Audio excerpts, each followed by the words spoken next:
예, 오늘은 이제 드디어 사도행전 마지막 장, 오늘은 1절부터 15절까지 살펴보도록 합니다. 참, 지난 27장까지는 유라굴로라는 그 태풍으로 참 많은 연단이 있었죠. 많은 과정이 있었고, 많은 연단이 있었지만은 드디어 이제 멜리데 섬에 이제 도착했다라는 그 내용이었죠. 멜리데 섬에 도착했다는 것은 구원을 얻었다는 뜻이에요. 많은 혼란 가운데서 있다가 이제 구원을 얻었다. 이제 이런 바울이 탔던 그 상선, 그 배의 그 내용은 노아의 방주나 노아의 방주도 그냥 노아가 그 방주 안에 들어간 이후로 평안했던 건 아니죠. 많은 비로 인해서 바다도 출렁이고 할 때에 그런 많은 그런 어려움도 있었을 거라는 것도 이해를 하셔야 되고, 그 다음에 요나가 탔던 배도 태풍을 만났죠. 그 다음에 제자들이 밤바다를 항해할 때도 그때도 제자들이 태풍을 만났죠. 그래서 예수님께 주여 우리가 죽게 된 것을 돌아보지 않으십니까? 이런 말도 하고 그랬는데, 제자들이 밤바다를 항해하는 그런 태풍 가운데 이런 모든 것은 다 공통점이 있죠. 이것은 이스라엘 백성들이 출애굽해서 광야에서 겪는 그 모든 시련, 이것을 상징해서 우리가 또 연결해서 그렇게 이야기를 해볼 수가 있다라는 것이죠. 이제 그거 같은 맥락이에요, 결국은. 그러니까 광야에서 그 이스라엘 백성들의 신앙생활, 광야에서 생활은 믿는 자들의 그 신앙생활을 이야기하는 거죠. 신앙생활이니까 그 과정을 잘 인내해서 넘겨서 가나안 땅에 들어가야 된다라는 것이 이제 그들의 목표였죠. 그게 성경에서 말하는 거죠. 자, 오늘은 이제 10절에서 이제 봤는데, 1절에서 이제 쭉 봤는데, 10절까지는, 멜리데 섬에서 바울이 이제 행한 일들을 이제 기록을 하고 있죠. 근데 그 내용을 보면은 결국은 멜리데 섬에서 바울이 복음을 전파하는 그런 내용이다라는 것을 이해를 하셔야 돼요. 거기서 복음 전하는 내용이었다는 거. 그 다음에 이제 11절에서 15절에는 이제, 보디올에 있는 형제들을 만나고 항해하는, 이제 로마까지 가는 그 일정이 잠깐 소개됐죠. 그 다음에 이제 마지막에 15절에 가면은 로마에 있는 형제들이 바울을 마중해서 나오는 그런 내용이에요. 그리고 이제 마지막 그 부분에 가면은 바울이 로마에서 드디어 복음을 전하는 그런 내용이 이제 나옵니다. 1절에서 2절에 보면은 멜리데 섬에 이제 도착하는 내용이 나와요.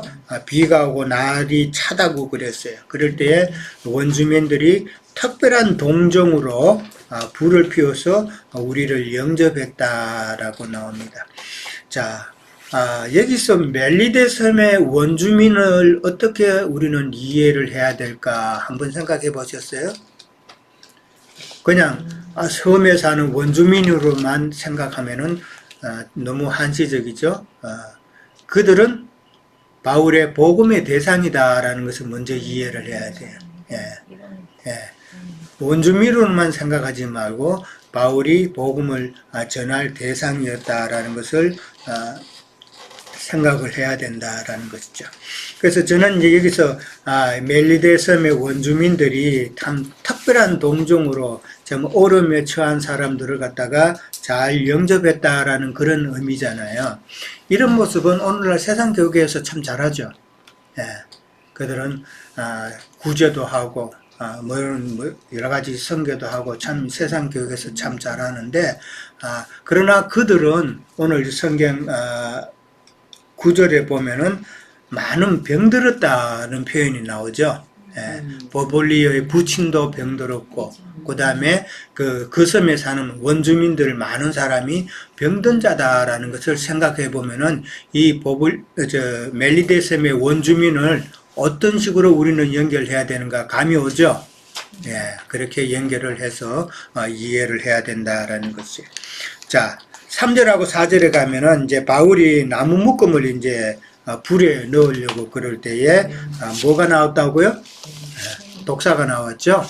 독사가 나와서 그 손을 물고 있는지라 그랬어요. 예, 그 불이 있으니까 그 손에서 그 놓을 수는 없겠죠. 뱀이겠죠. 놓으면 바로 불에 떨어지니까 그냥 물고 있는 상태. 물고 있는지라. 원주민들이 그걸 보고는 뭐라 그래요? 진실로 이 사람은 살인한 자다. 그렇게 이야기했죠. 그러니까 그리고 바다에서는 구원이 되었지만은 공의가 이게 그러니까 죄를 지은 자는 반드시 벌 받아야 되는 그런 공의가 그를 살지 못하게 했다. 그렇게 이야기를 합니다. 이 말은 무슨 말이에요? 바울은 그 죄값으로 바다에서는 살았지만은 이제는 죽어야 된다는 그런 의미죠. 그러니까 여기서 독사라는 말이 이제 나옵니다. 이 독사라는 단어가 우리는 어떤 의미를 갖고 있다는 걸 잘 이해를 하고 있죠. 근데 그 독사가 조금 그 2의 4절에 가면은 뭐라고 또 표현이 되어 있어요? 짐승이라고 나와 있죠. 독사를 갖다가 왜 또 짐승이라고 이렇게 표현을 했을까?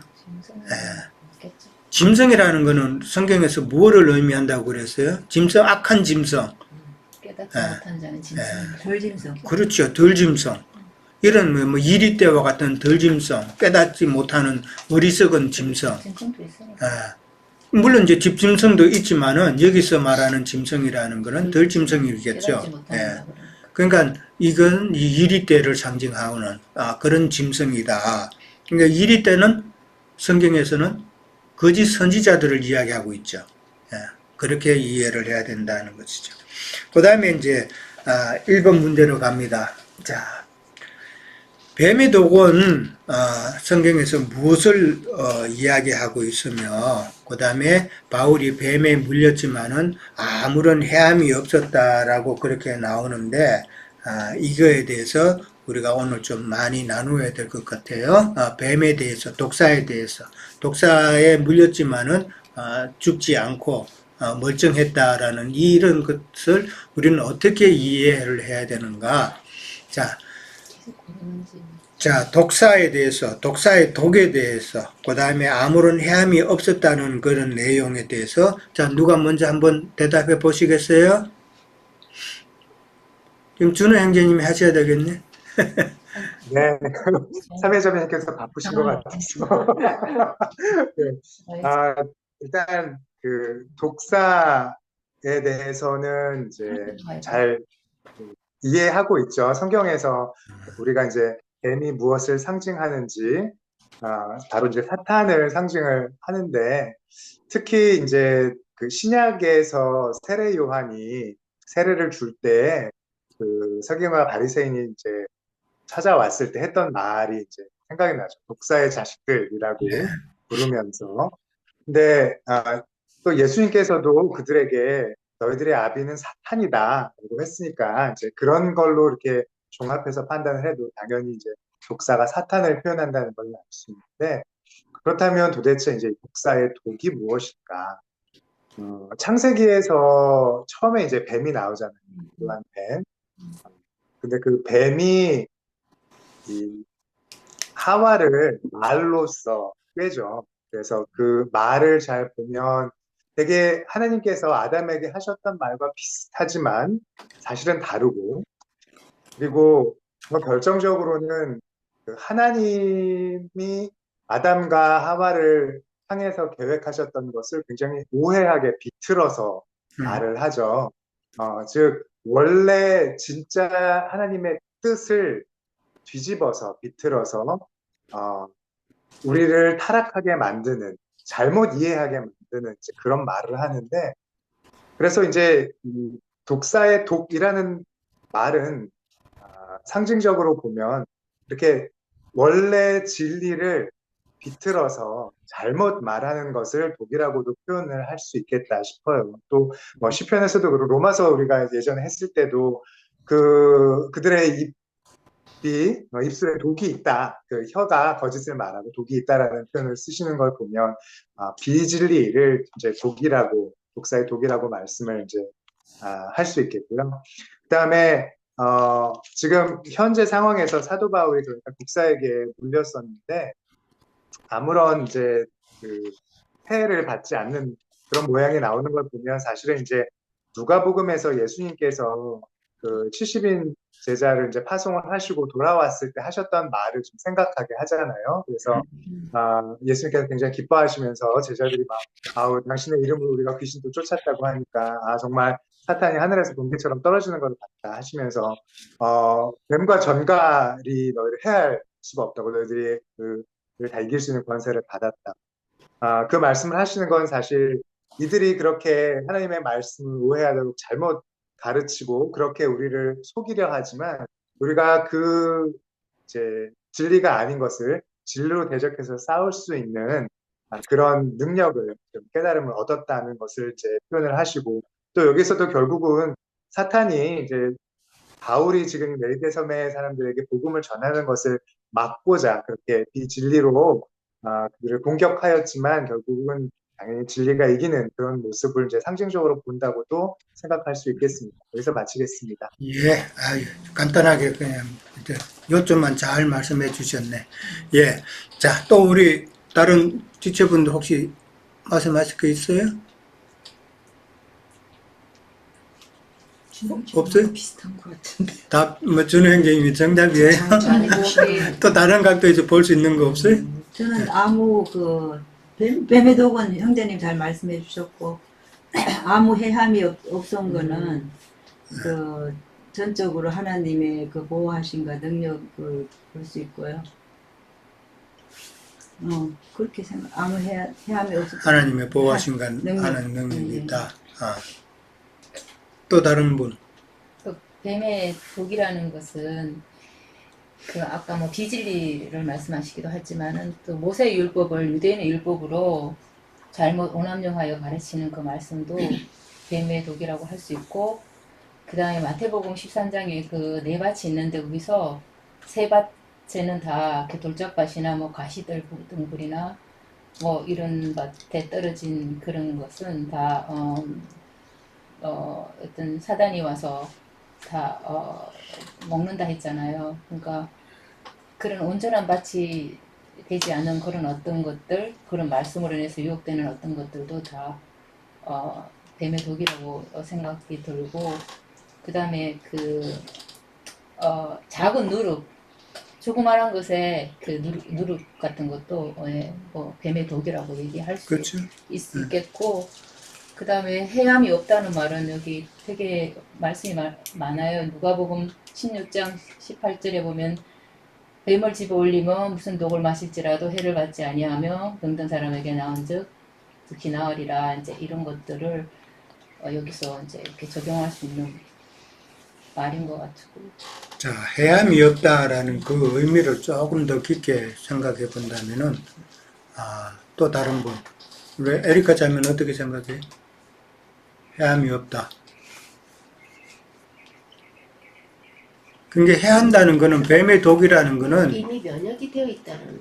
그렇죠. 면역이 되는 거예요. 분별할 수 있다. 그러니까 무엇이 진리고 무엇이 비진리라는 것을 바울은 다 분별이 된다는 거예요. 면역이 이제 뱀의 독이 이제 들어오면은 그걸 사는 방법은 해독하는 것 방법밖에 없잖아요. 그렇죠? 그러니까 이미 바울에게는 그런 해독 기능이 있다라는 것이죠. 그런 해독 기능이 뭐예요? 진리와 비진리를 분별할 수 있는 능력이 있다라는 그런 이야기죠. 예. 근데 이제 그 해독제가 뭐예요? 이 말씀을 영으로 깨달아서 이 말씀의 뜻을 바로 알면은 세상 교회에서 많은 이 말씀을 잘못 이용해서 잘못 프로그램 만들고 사람들을 잘못된 길로 가게 할지라도 이 성경을 제대로 알면은 그 길로 안 간단 말이에요. 예. 그게 이제 분별되는 그런 아무 해함도 없었다라는 말은 참 진리와 생명의 그 말씀으로 해독이 된 상태다라는 것을 이제 근데 해독제도 어느 정도 정확한 양만큼 써야 되죠. 근데 이게 약하면은 이 또 계속 또 어려움 당하죠. 그런 것도 우리가 생각해야 된다. 그러니까 우리는 진리의 말씀을 충분히 해독할 수 있을 정도로 우리는 말씀을 깨달아 나가는 것이 얼마나 중요한 것인가 이제 필요하다라는 것이죠. 자, 그러니까 이제 뭐 독사라고 그랬는데 결국은 독사는 그 당시 예수님 당시에는 유대교의 그 율법 선지자들, 이제 율법 교사들 이런 자들이고 그 영의 흐름이 오늘날에는 거짓 선지자들로 이어져 온다라는 것을 우리는 잘 이해를 하고 있죠. 참 독사의 독이라는 것은 이제 결국은 하나님의 말씀을 갖다가 오용시키는 것이죠. 이제 진리를 비진리로 살짝 이제 틀어서, 그러니까 완전히 틀면은 이게 사람들이 안 믿을 거니까 우리가 신앙생활 하다 보면은 맞는 것 같은데 사실은 틀린 거, 그것 때문에 많은 사람들이 안 맞다 생각하고 그 길로 가죠. 예. 그런 모습들이 얼마나 많았냐는 것이죠. 그런 것을 잘 우리는 분별을 해야 된다라는 거예요. 자, 그러니까 결국 독사의 독이라는 것은 유대교 시대, 유대교 사람들에게는 율법 행위를 행함으로써 하나님 앞에 하나님의 영광 안에 들어갈 수 있다고 주장하는 그런 모습들이 Well, when my brother talking to it, he just me. 예. 자, 그 다음에 이제 독사의 독이라는 건 오늘날로 말하자면은 이 말씀을 갖다가 잘못 이해해서 그렇게 가르치는 것이다라는 것이죠. 그러면은 독사의 이는 그러면 무슨 역할이에요? 네? 독사의 이빨, 독사가 물면서 독이 들어가잖아요. 그럼 독사의 이는 무엇을 의미하나? 설교. 그렇죠, 설교죠. 설교. 예. 설교를 통해서 독이 퍼진다라는 것을 이해를 할 수가 있죠. 예. 자, 그 다음에 이제 계시록 12장 15절에서 16절을 한번 찾아볼까요? 계시록 12장 15절, 계시록 12장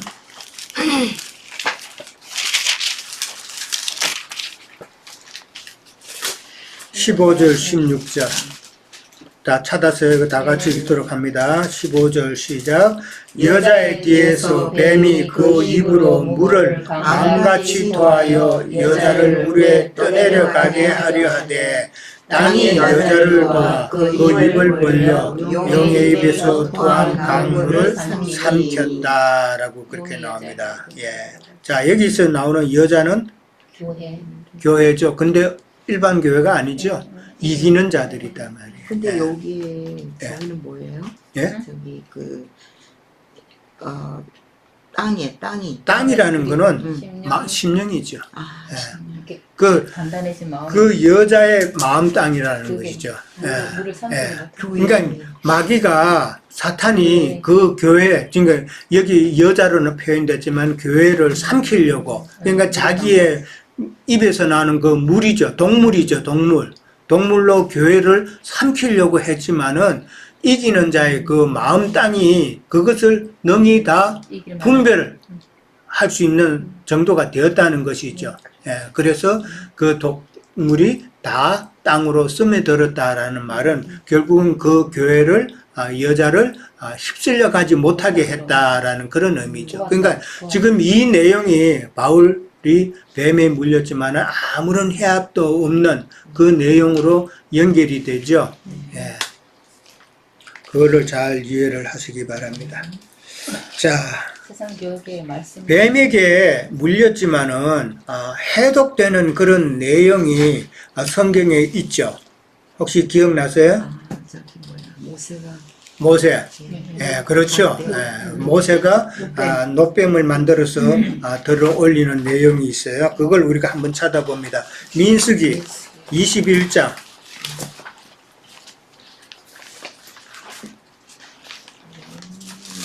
민수기 21장 231페이지쯤에 있어요. 21장 4절부터 9절까지 이거는 다 읽도록 합니다. 이거 읽으면서 그 의미를 잘 생각하면서 읽으면은 잘 이해가 될 거예요. 자, 찾았죠? 21장 4절부터 다 같이 읽습니다. 시작. 백성이 호르산에서 출발하여 홍해 길을 따라 에돔 땅을 우회하려 하였다가 일로 말미암아 백성의 마음이 상하니라. 백성이 하나님과 모세를 향하여 원망하되 어찌하여 우리를 애굽에서 인도해내어 이 광야에서 죽게 하는가. 이곳에는 먹을 것도 없고 물도 없도다. 우리 마음이 이 하찮은 음식을 싫어하노라 하네. 여호와께서 불뱀들을 백성 중에 보내어 백성을 울게 하심으로 이스라엘 백성 중에 죽은 자가 많은지라. 백성이 모세에게 이르러 말하되 우리가 여호와와 당신을 향하여 원망함으로 묵게하였사오니 여호와께 기도하여 이 뱀들을 우리에게서 떠나게 하소서. 모세가 백성을 위하여 기도하며 여호와께서 백성이 이르시되 불뱀을 만들어 장대 위에 매달아 물린 자마다 그것을 보면 살리라. 모세가 녹뱀을 만들어 장대 위에 다니 뱀에게 물린 자가 녹뱀을 쳐다본 적 모두 살더라. 이게 우리가 너무나도 잘 아는 내용이죠. 예. 여기 보면은 이스라엘 백성들이 참 4절에 보면은 길로 인해서 마음이 상했다라고 그렇죠. 이게 무슨 의미인지 아시죠? 예. 이제 이스라엘 백성들이 광야길을 갈 때에 처음에는 홍해를 건너서 저 밑으로 시내산 쪽으로 가다가 그 다음에 이제 위에까지 올라갔어요. 이제 위에까지 올라간 그 상태에서 이제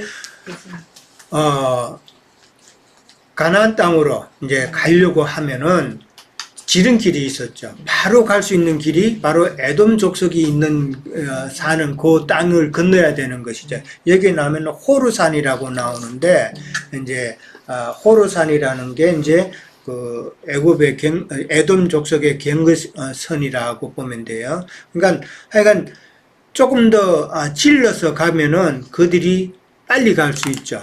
예, 빨리 갈 수 있는데 자꾸 이제 그걸 막아버리니까 결국은 다시 되돌아가서 저 밑으로 우회해서 돌아가야 되죠. 예. 그러니까 길로 인해서 참 마음이 상했다라고 이제 나오는데 이건 무슨 의미예요? 신앙생활하면서 편한 길 가겠다는 거죠. 예, 그런 의미단 말이에요. 예, 길로 인해서 그러니까 신앙의 길은 하나님께서는 다 연단의 길이고 다 테스트하시고 그러는데 그런 거 없이 그냥 편하게 가겠다라는 말은 뭐예요? 예배당 다니면서 물질적인 축복도 받으면서 내가 죽으면서 또 천국도 가는 그런 신앙을 꿈꾸고 있잖아요. 이 세상에서 잘 먹고 잘 사다가 그 다음에 내가 하고 싶은 대로 다 하다가 그 다음에 영광도 받고 뭐 장로가 되고 목사가 되어서 세상 사람들로부터 영광도 받고 그러다가 또 저 세상에 가서 내세에 가서 또 좋은 자리에 차지할 것 같은 그런 막연한 생각, 이런 생각을 갖고 있는 것을 지금 지적을 하는 이야기죠. 그 다음에 먹을 것도 없고 물도 없고 하찮은 음식을 싫어했다 그랬어요. 이 하찮은 음식이 뭐예요? 만나만 맨날 먹었다는 그거잖아요. 근데 이제 하찮은 음식이라는 것은 딱딱한 음식이라는 것이죠. 예. 우리가 전하는 이런 말씀들이 썩고 딱딱한 말씀이죠. 예. 그러니까 초보에도만 관심이 있고 세상 복 받는 거에 관심이 있고 그런 사람들은 우리 이런 말씀을 못 들어요. 너무 딱딱하다는 것이죠. 왜 성경을 그렇게 보냐는 것이죠. 예, 좋은 말도 많이 있고 사랑스러운 말도 많이 있고 축복받는 말도 많이 있는데 왜 이런 딱딱한 말씀을 전하느냐. 그런 불평이죠. 네. 그런 불평이 결국은 불뱀에게 물리는 원인이 된 것이죠. 야, 그러니까 이 원망과 불평하는 것이 참 이 교회 생활에 있어서는 정말 이건 위험하다. 그러니까 나만 물려가지고 나만 이게 좀 힘들고 어려움 당하면은 괜찮지만은 내가 불평 불만을 하게 되면은 상대방도 다른 사람도 똑같은 그런 불평 불만의 범주에 빠져버린다라는 거. 네. 이것도 우리가 유념해야 된다라는 거죠. 그 불평불만한다고 불평불만하는 거 기준이 뭐예요? 나 자신 아니에요. 내가 생각하기에 이러면 안 되는데 이렇게 한다. 그러면 내 불평이 나오죠. 그렇게 하면은 나만 그게 열병을 앓는 것이 아니라 상대방도 그런 경우를 당한다. 이 공동체이기 때문에 그런 거다라는 거. 그걸 잘 이해를 하시고 자기 기준을 지우고 그 다음에 불평 원망하는 것도 반드시 교회 생활에서는 지워야 된다는 것을 민수기에서 또 말씀을 하고 있어요. 그 다음에 6절에 가면 불뱀을 보내서 물게 함으로 많은 사람이 죽었다 그랬어요. 여기서 불뱀은 큰 시험. 사탄의 사자들을 보낸 거죠. 네. 사탄의 사자들을 하나님께서도 쓰신다. 하나님의 공의를 위해서, 하나님의 뜻을 이루기 위해서 사탄의 사자들도 하나님께 쓰시는 것을 성경 통해서 많이 우리는 보고 있죠. 욥의 같은 경우도 사탄에게 그럼 네가 한번 시험해봐라. 그렇게 하셨죠. 그건 욥을 온전케 하기 위해서 그렇게 사탄을 쓰신 것처럼 하나님께서는 하나님의 뜻을 온전케 하시기 위해서 사탄을 이용을 하신다라는 것이죠. 이 불뱀은 시험하는 사탄의 사자다라고 보면 되겠죠. 많은 사람이 죽었다 그랬어요.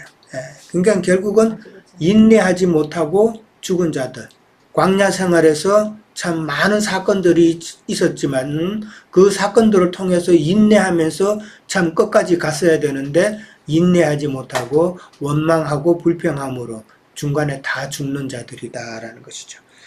그럴 때에 7절에 가면은 우리가 원망함으로 범죄했으니 이 뱀들을 우리에게서 떠나게 해달라라고 이제 이스라엘 백성들이 그렇게 모세에게 간구합니다. 이제는 깨달았다라는 것이죠.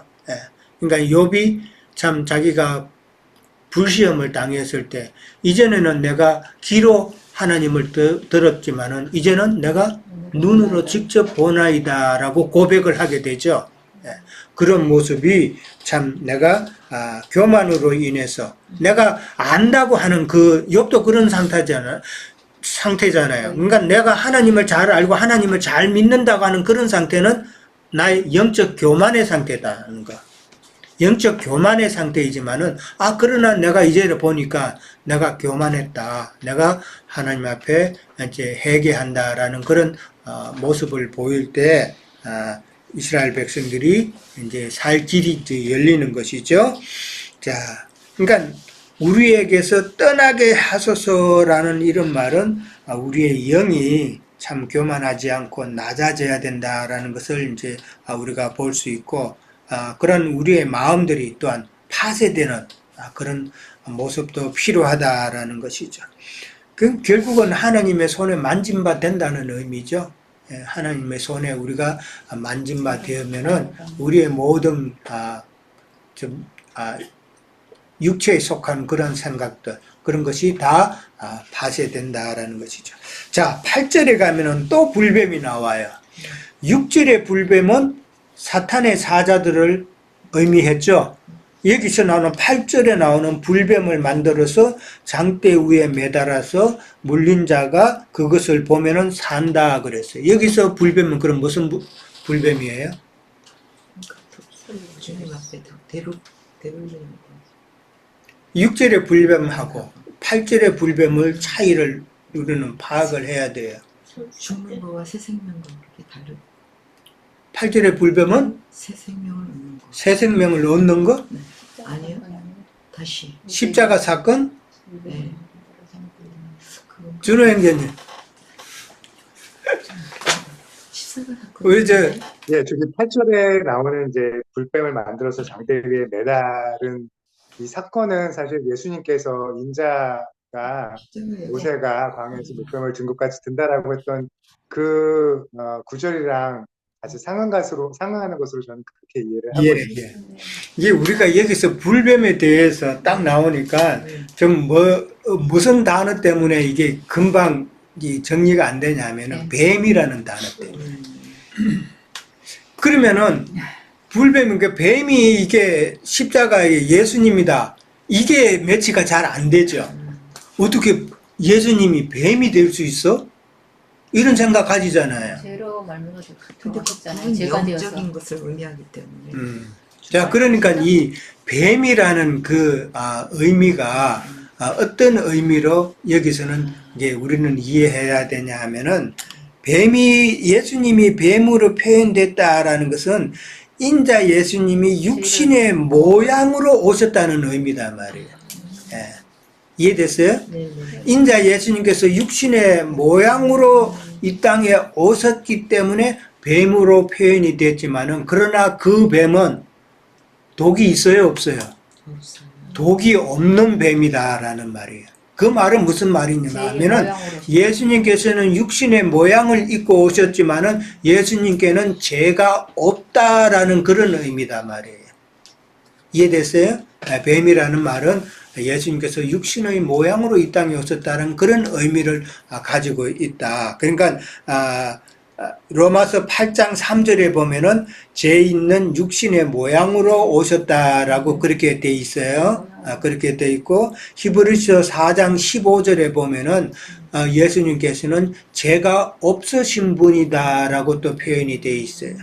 그리고 또 베드로전서 2장 22절에 가면은 죄를 범하지 아니하시는 분이다라고 예수님에 대해서 그렇게 나와 있죠. 그러니까 육신의 모양으로 이 땅에 오셨지만은 그분은 죄가 없으시다. 그러니까 그 뱀으로 표현됐지만 그 뱀은 불뱀이라고 그랬죠. 그 불뱀은 무슨 의미예요? 십자가에서 십자가에서 고난을 당하신 그 예수님을 지금 이야기하고 있다라는 것이죠. 그러니까 불이라는 그 단어는 성경에서 많이 나오죠. 불뱀도 나왔고, 그 다음에 우리가 또 기억하는 불이라는 단어가 들어간